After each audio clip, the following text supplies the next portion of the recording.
Next, we begin a series of reports on India's workforce.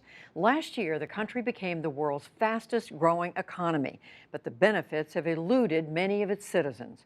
Fred DeSam Lazaro has our first report on one group trying to reverse that trend. It's part of his ongoing series, Agents for Change. The big malls have arrived, but in India, food, clothing, and virtually everything else is still mostly bought from street vendors. They, along with construction laborers, domestics, rickshaw drivers, and rickshaw pullers, in fact, most workers in India's economy are quite literally off the books, says Indiana University's Sumit Ganguly. 90% of the workforce in India is in the so-called informal sector. That could be a technical term for a very hard life. They live from day to day. That is, if there's work on any given day, they are paid at the end of it, less than $2 for most of them. These are people who have no social security provisions, who have no health care provisions, who can be hired and fired at will. And yet, according to a recent Credit Suisse study, they contribute close to 50% of India's gross national product. Not only are they underappreciated, but they frequently fall prey to corrupt officials. The market outside of Delhi's main mosque has been here for more than 200 years. The vendors complain that they are subject to regular harassment from police demanding bribes or from municipal authorities who conduct regular raids to evict them. They kicked us out from here in 2014, citing security reasons. Across India's cities, vendors like Imran Khan carry tales of harassment, sometimes along with their own video, of stalls dismantled and merchandise confiscated.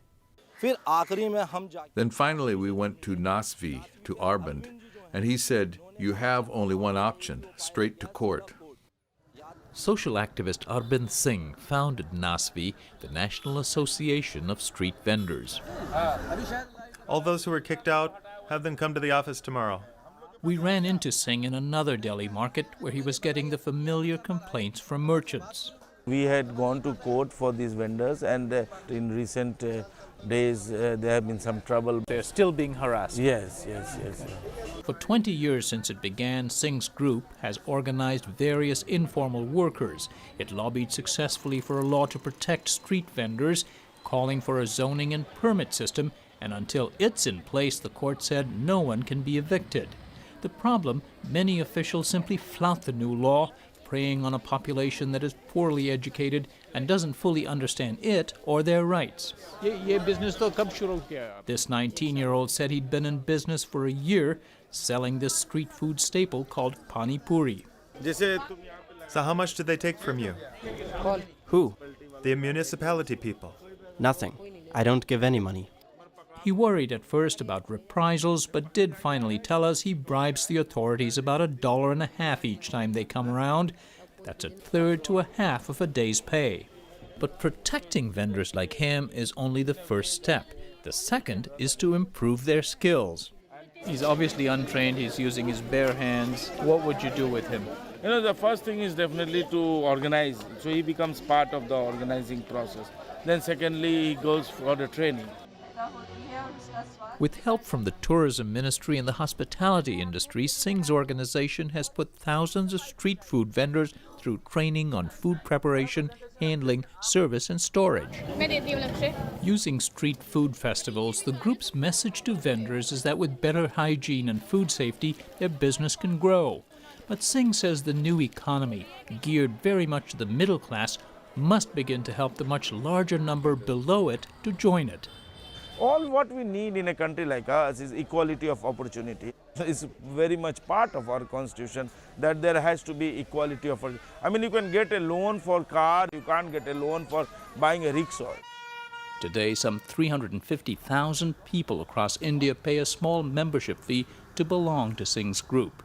We never did know the law. They have helped us to find our voice.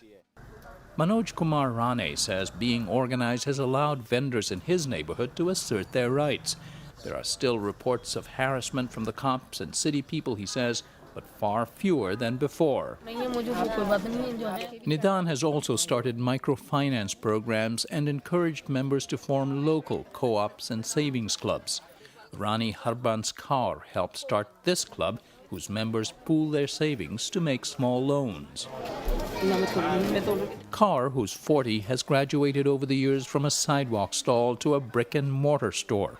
Thanks to a series of small loans, she says she's easily repaid. There was an entrepreneur within herself, We just unleashed that with that access. And India needs to provide a lot more access and employment to a growing youthful population. The median age is just 27. Indiana University professor Ganguly. We are talking about entire armies of young men who are unemployed or underemployed, with expectations which cannot be reasonably fulfilled unless one sees a greater dispersion of jobs and wealth in India.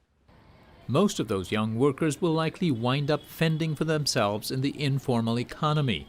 Arvind Singh says the social stability of this land of 1.3 billion may well depend on organizing and protecting them and converting many of them into entrepreneurs. For the PBS NewsHour, this is Fred DeSam Lazaro in New Delhi.